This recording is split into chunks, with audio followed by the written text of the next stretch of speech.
ពេលទាំងអស់គ្នាធ្លាប់គិតទេចង់បង្កើតប្រាក់ចំណូលពីផ្ទះជាមួយនឹងការធ្វើទៀនក្រអូបនៅក្នុងវីដេអូនេះខ្ញុំនឹងបង្ហាញគន្លឹះសម្ងាត់ដែលហាងលក់ទៀនក្រអូបមិនដែលប្រាប់អ្នកទាំងអស់គ្នាគិតថាមើលទៅវាពិបាកមែនអត់តែវិធីធ្វើពិតជាងាយស្រួលហួសពីការស្មាននៅក្នុងវីដេអូនេះផងដែរខ្ញុំនឹងនាំអ្នកទាំងអស់គ្នាទៅមើលការចាក់ទៀនក្រអូបរបស់ខ្ញុំក៏ដូចជាការចាក់ពុម្ពផ្កាដើម្បីមករៀបចំទៀនរបស់ខ្ញុំក្នុងចំណុចនេះផងដែរបងប្អូនទាំងអស់គ្នាឃើញថាខ្ញុំកំពុងតែផ្លុំទៀននេះគឺជាវិធីសាស្ត្រដែលឲ្យទៀនស្មើសាច់កុំឲ្យវាកាហេតុកហូតឬក៏មើលទៅអត់ស្អាតវាមិនរៀបស្មើល្អ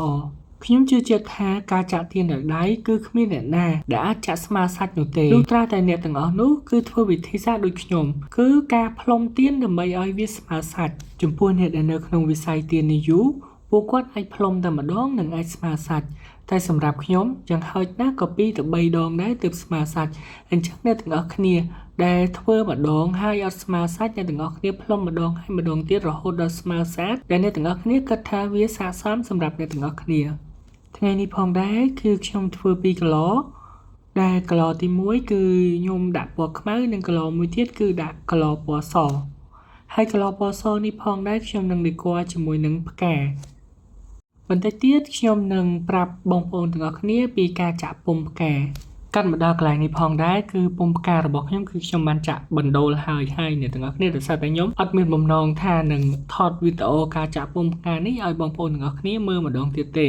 ប៉ុន្តែខ្ញុំក៏សម្រេចចិត្តថានឹងចាក់ម្ដងទៀតដោយសារតែនៅក្នុងវីដេអូនេះផងដែរគឺខ្ញុំមានពុម្ពផ្កាឈូកដោយសារតែពុម្ពផ្កាឈុកនេះគឺសម្រាប់ខ្ញុំគឺវាពិបាកចាក់មែនតើដោយសារតែពុម្ពនេះទូចហើយនឹងស្រទាប់វាច្រើនចំពោះសេតនភាពក្មួយដូចរាល់ដងអញ្ចឹងអ្នកទាំងអស់គ្នាដោយសារតែយើងចាក់តង់ទី2អញ្ចឹងក្មួយរបស់យើងគឺត្រូវតែត្រជាក់រៀងគួរសមដើម្បីកុំឲ្យវាទៅរំលាយជាមួយនឹងក្មួយតង់ទី1ដែលយើងចាក់ធ្វើជាបណ្ដូលអញ្ចឹងបែរមកការដេក័រទៀនក្រអូបរបស់ខ្ញុំវិញគឺខ្ញុំជ្រើសរើសផ្កាដើម្បីដេក័រជាមួយនឹងគីឡូរបស់ខ្ញុំដោយសារតែគីឡូរបស់ខ្ញុំវាមានមាត់រៀងទូចតែអញ្ចឹងខ្ញុំជ្រើសរើសផ្កាតែមួយគត់តែប៉ុណ្ណោះដើម្បីដាក់ចូលនៅក្នុងគីឡូរបស់ខ្ញុំដើម្បីឲ្យវាសមជាមួយនឹងគីឡូដែលមានរូបរាងទូចកន្លែងនេះផងដែរអ្នកទាំងអស់គ្នាឃើញខ្ញុំយកដែកមួយយកទៅដុតជាមួយនឹងទៀនរបស់ខ្ញុំដែលកំពុងឆេះអ្នកទាំងអស់គ្នាកន្លែងចំណុចនេះផងដែរខ្ញុំចង់ប្រាប់អ្នកទាំងអស់គ្នាកុំឲ្យយកដែកចុចហ្នឹងគឺយកទៅចុចពីលើសូមអ្នកទាំងអស់គ្នាចុចពីក្រោមបើមិនជាអ្នកទាំងអស់គ្នាចុចពីលើគឺបែកពណ៌ដូចរបស់ខ្ញុំអញ្ចឹងវាអត់ស្អាតទេនៅពេលដែលយើងដាក់ចូលទៅក្នុងទៀនរបស់យើងហើយមួយវិញទៀតអ្នកទាំងអស់គ្នាកុំយកដែកនឹងទៅដុតជាមួយនឹងបច្ឆេះទៀនរបស់យើងដែលដូចក្នុងវីដេអូដែលខ្ញុំធ្វើហ្នឹងណាអ្នកទាំងអស់គ្នាដោយសារនេះខ្ញុំអត់មានដែកកេះឲ្យអ្នកទាំងអស់គ្នាអញ្ចឹងទៅខ្ញុំអត់បានយកវាមករ៉ូលជាមួយនឹងដែកហ្នឹងទេអញ្ចឹងបើសិនជាអ្នកទាំងអស់គ្នាមានដែកកេះឬមួយក៏ចង្ក្រានដែលអ្នកទាំងអស់គ្នារំលាយទៀនហ្នឹងអ្នកទាំងអស់គ្នាអាចយកដែកហ្នឹងទៅដាក់កម្ដៅនៅក្នុងអាហ្នឹងដើម្បី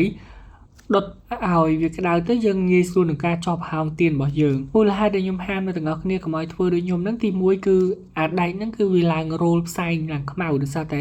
ដែករបស់យើងហ្នឹងវាត្រូវជាមួយនឹងកមួនដែលយើងចោះទៀនមុនហ្នឹងហើយដល់ពេលហើយយើងយកវាទៅដុតទៀតទៅគឺវាធ្វើឲ្យ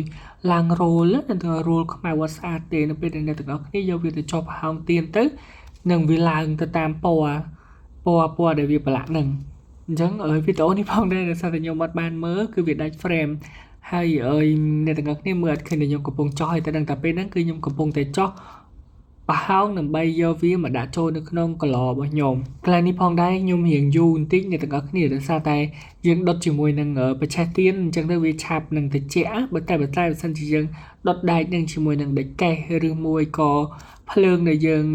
រំលាយកមួនហ្នឹងគឺវាលឿនដោយសារតែពួកហ្នឹងគឺវាក្តៅហើយអានេះដែកទៀតអញ្ចឹងយើងដាក់ទៅវាលឿនវាឆាប់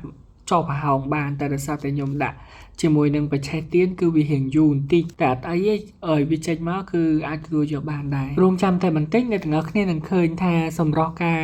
ដេក័រទៀនរបស់ខ្ញុំវាស្អាតមិនដោយគ្រាន់តែដាក់ផ្កាមួយថែមពីលើតែប៉ុណ្ណោះទៀនរបស់ខ្ញុំមានរូបសម្ផស្សថ្មីមួយទៀតតែម្ដងការចោះប្រហោងផ្ការបស់ខ្ញុំក៏ចិត្តបានសម្រេចដែរហើយអញ្ចឹងទីទៀតនេះខ្ញុំនឹងយកផ្ការបស់ខ្ញុំយកមកដាក់ទៅលើទៀនរបស់ខ្ញុំហើយផ្កានេះផងដែរគឺដាក់តែមួយទេអ្នកទាំងអស់គ្នាខ្ញុំអត់មានដាក់ស្លឹកអត់មានដាក់អីទៀតទេអញ្ចឹងដាក់តែមួយហ្នឹងទៅគឺមើលមកគឺឃើញស្អាតហ្មងអញ្ចឹងយើងគ្រាន់តែចោះផ្កាយើងហើយនឹងមកយើងយកផ្ការបស់យើងមកសកជាមួយនឹងបច្ឆេះទៀនហើយទាញផ្កាហ្នឹងរហូតទៅដល់សាច់ទៀនខាងក្នុងណាអ្នកទាំងអស់គ្នាអញ្ចឹង យើងដាក់ផ្អាប់វាអញ្ចឹងទៅតែបើសិនជាអ្នកទាំងអស់គ្នាចង់ឲ្យផ្កាហ្នឹងជាប់ជាមួយនឹងទៀនហ្មងមុននឹងអ្នកទាំងអស់គ្នាដាក់ផ្កាហ្នឹងចូលអ្នកទាំងអស់គ្នាផ្លុំបន្តិចណាដើម្បីឲ្យសាច់កមួនរបស់យើងហ្នឹងគឺវារំលាយនៅពេលដែលសាច់កមួនរបស់យើងវារំលាយទៅនៅពេលដែលយើងដាក់ទៀនហ្នឹងទៅទៀនហ្នឹងអត់คลิกឃ្លុកទៅណាតែបើសិនជាអ្នកទាំងអស់គ្នាដាក់ដូចខ្ញុំបើសិនជាអ្នកទាំងអស់គ្នាលើកឬក៏ផ្កាប់គឺផ្កាហ្នឹងគឺវាអញ្ចឹងដូចគ្នាអ្នកទាំងអស់គ្នាហើយអ្នកទាំងអស់គ្នាចាប់អារម្មណ៍តែតែបើឆាខ្ញុំរៀងខ្មៅដោយសារតែដូចខ្ញុំប្រាប់អ្នកទាំងអស់គ្នាមុនហ្នឹងអញ្ចឹងដោយសារតែខ្ញុំយកដៃតែដុតជាមួយនឹងភ្លើងទៀនអញ្ចឹងនៅពេលដែលខ្ញុំយកមកវាធ្វើឲ្យប្រឡាក់នៅផ្កាហ្នឹងណាអ្នកទាំងអស់គ្នាអញ្ចឹងដល់ពេលយើងដោតបច្ឆេះហ្នឹងមកគឺវាជាប់នឹងបច្ឆេះដែរហើយអានេះបច្ឆេះគឺអ្នកទាំងអស់គ្នាមិនបាច់ចង់ទុកវែងដូចខ្ញុំអញ្ចឹងក៏បានតែខ្ញុំទុកនឹងខ្ញុំទុកដោយសារខ្ញុំគិតថាstyle វាស្អាតដែរបន្ទាប់មកអ្នកទាំងអស់គ្នាយកជក់របស់យើងហ្នឹងយកមកសម្អាតវាណាដើម្បីកុំឲ្យវាមានជាប់កាកទៀនរបស់យើងទៀតអញ្ចឹងបន្ទាប់ពីយើងបោសវាហើយយើងផ្លុំវាចេញតិចទៅគឺវាស្អាតហើយអ្នកទាំងអស់គ្នានេះរីសាលវាចេញមកហើយគឺវាស្អាតប៉ុណ្ណឹងណាអ្នកទាំងអស់គ្នាប៉ុណ្ណឹងគឺខ្ញុំអាចទទួលយកបានហើយអញ្ចឹងមកដល់វគ្គនេះគឺខ្ញុំ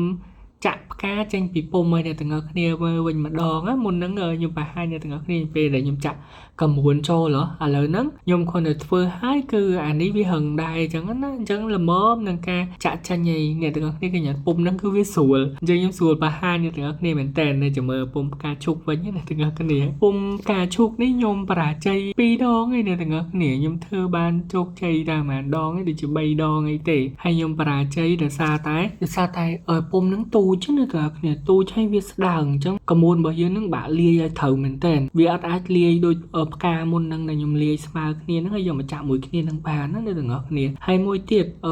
ពុំផ្កាឈូកមិញហ្នឹងខ្ញុំត្រូវកែវាខ្លះបានវាចាក់ចេញមកដូចខ្ញុំចាក់ឲ្យមើលនេះបើសិនជាខ្ញុំអត់យកកាធាយមកកាត់វាចេញខ្លះទេគឺចាក់អត់ចេញទេវាចាក់មកវាដាច់សន្ទាប់វាចេញពីគ្នាណាទាំងអស់គ្នាដូចនៅក្នុងរូបវីដេអូនេះក៏ខ្ញុំចាក់មកដាច់មកស្លឹកដែរប៉ុន្តែ